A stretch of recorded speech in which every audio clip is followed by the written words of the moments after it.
So aku ambil je, tapi aku tak study pun pasal motherboard ni. Bila aku beli, baru aku perasan beberapa benda yang aku agak tak suka dekat motherboard ni.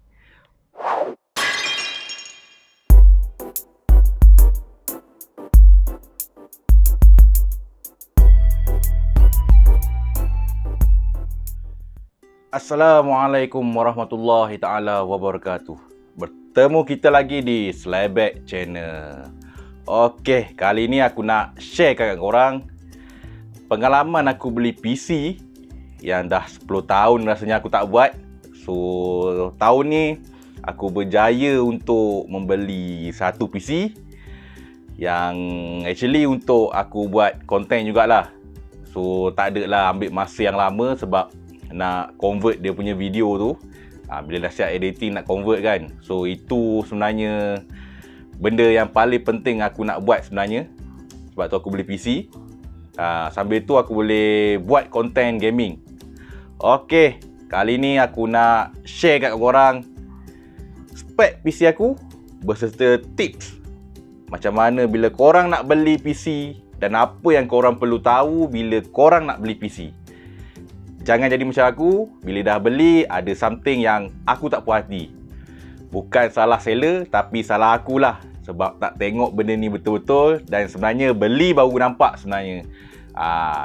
Aku akan share kan kat korang spek aku, kemudian aku akan beritahulah apa kekurangan dan kelebihan dia. Kekurangan tu tak adalah kekurangan teruk sangat, tapi boleh korang ambilkan sebagai pengajaran supaya bila korang nak beli PC nanti korang tak terjadi macam akulah. Okey, PC dia macam korang nampak kat belakang ni lah. Cantik, ber-RGB dia, bertukar-tukar color dia tu. Itulah PC kat belakang ni. Inilah dia yang aku beli hari Jumaat yang lepas. Bekerja-kerja sebenarnya waktu tu, work from home. So, waktu rehat tu aku pergi kerja, pergi PJ, pergi ambil, kemudian patah balik lah. Dan dah seminggu aku pakai, so aku buat review ni. Apa yang aku nampak sepanjang aku pakai PC baru aku ni lah. So, jom kita berkenalan dengan PC baru aku ni. So, dia punya case, rasanya kalau korang nak beli komputer, kebanyakannya kedai akan suggest case ni. Murah, dapat kipas free. Nama dia TechWare Force M ARGB. Dia jenis M80X lah, kecil sikit. Dan memang support M punya type lah. Maknanya mini punya motherboard. So kalau untuk misalnya kata B550, B450, dia takkan boleh masuk kat sini. Memang dia ngam-ngam je untuk M series. So macam aku cakap tadi, fan ni memang dah ARGB, depan, belakang. So korang dah tak perlu lagi beli fan yang ada ARGB, memang dah tersedia dekat sini. Kemudian yang paling menarik, dia datang dengan remote ni. Boleh control pakai remote ARGB ni. So aku tunjukkan guna remote je. So macam ni, tukar,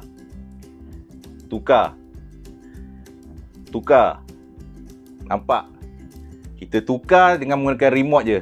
Ataupun korang boleh off. Kalau korang rasa waktu tu tak perlukan untuk ARGB pun, korang tengah main-main kan, takkan nak on ARGB. So korang off je ARGB.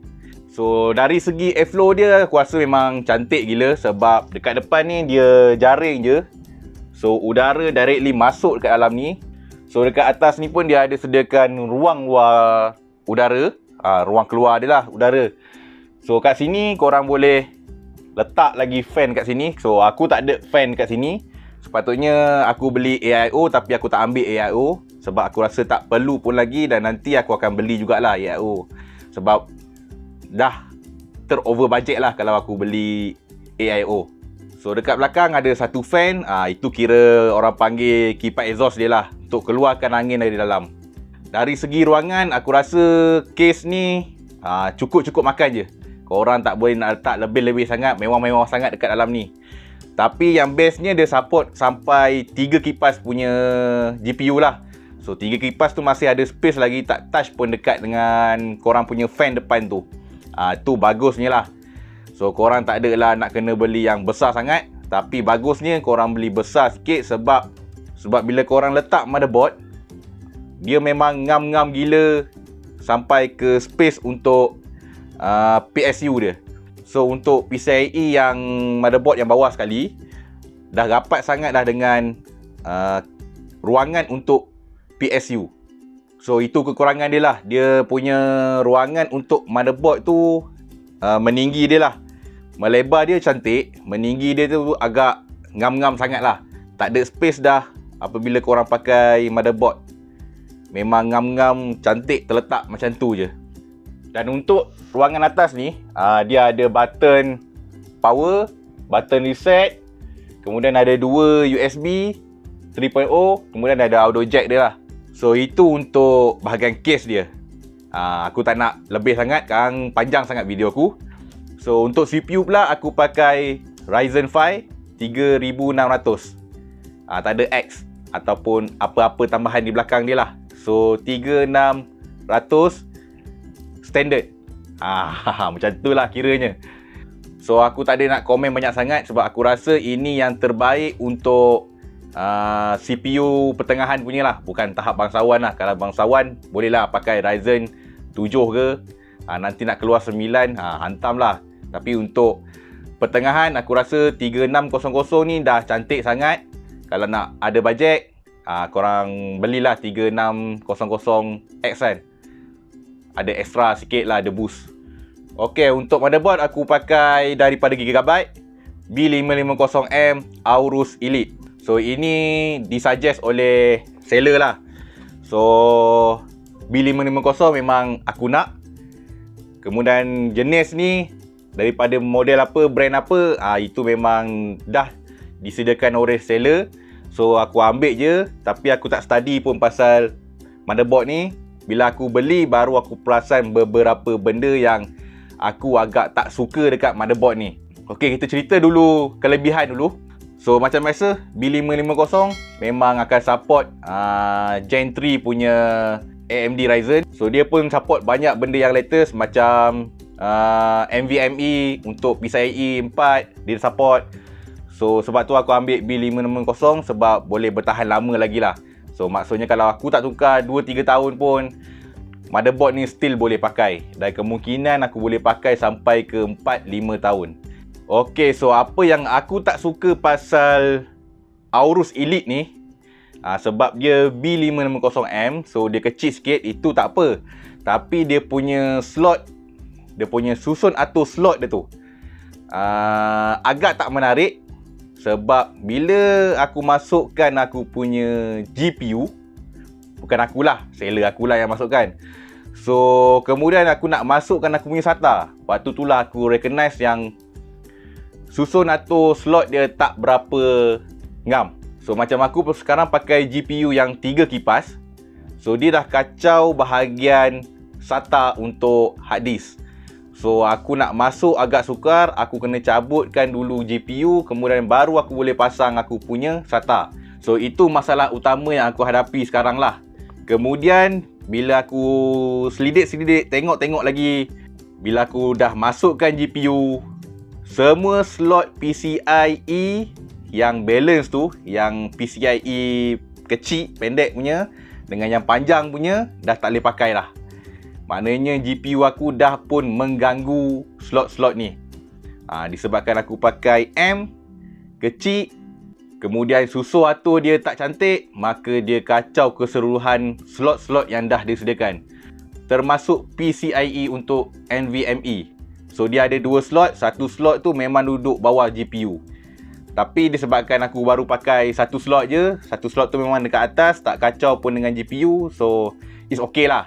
So itulah masalah utama dia. So kalau korang nak beli motherboard, aku suggestkan korang beli ASRock Steel Legend.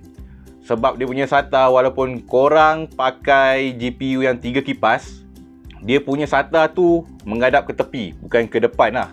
Bila ke depan, korang nak cucuk korang punya kabel tu agak payah. So aku tengok ASRock punya, dia punya design, dia ke tepi. So korang boleh cucuk dari tepi je, dia takkan ganggu korang punya GPU. Ok, GPU pula. GPU aku pakai Zotac Gaming GeForce RTX 2070 Super. So actually yang sebelum ni seller tu suggest adalah 2060 Super. Tapi disebabkan macam tadi aku mention aku nak pakai lama dan performance 2070 pun okey. So aku ambil 2070 tapi aku buang AIO. Sebab sebelum ni yang seller tu bagi package ada AIO berharga lebih kurang 400. So aku rasa tak perlu AIO buat masa ni. So aku upgradekan GPU aku kepada 2070 ni menggunakan bajet yang untuk AIO tu lah. So AIO nanti aku akan cari yang lain yang murah sikit kot. Tak adalah sampai 4 ke 500 untuk aku akan habiskan dekat AIO dulu. So untuk RAM pula aku pakai OCPC Extreme RGB. So aku tak ada nak cakap banyak sangat pasal ni sebab aku rasa RAM macam tu lah. Korang beli apa brand pun dia tetap lebih kurang sama je. Cuma dari segi lawa ke tak lawa ke, itulah. Sebab dah ada ARGB memang cantik lah. Memang korang punya PC tu bergemerlapan lah. Cantik kau-kau punya lah. So untuk yang ni aku pakai yang 3200. So okey lah untuk pertengahan 3200. Aku tengok banyak orang buat spek pun pakai 3200 dia punya speed.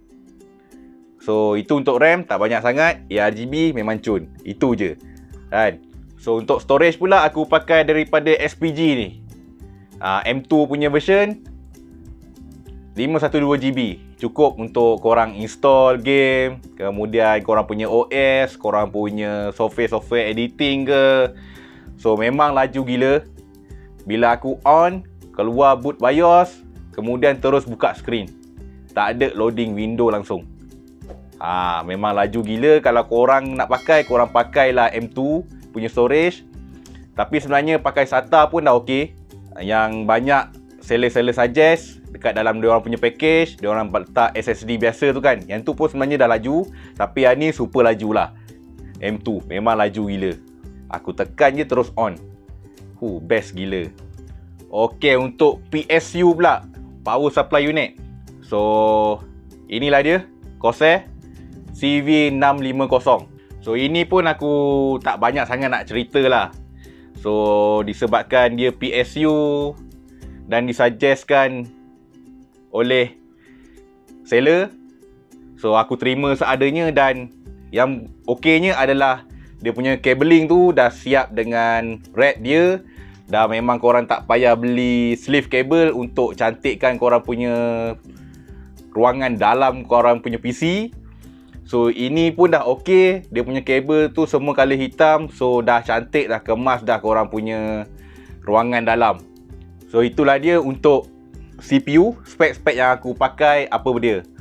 So bukan itu saja, aku beli juga monitor dekat belakang ni, 24 inci daripada Asus VP249QGR.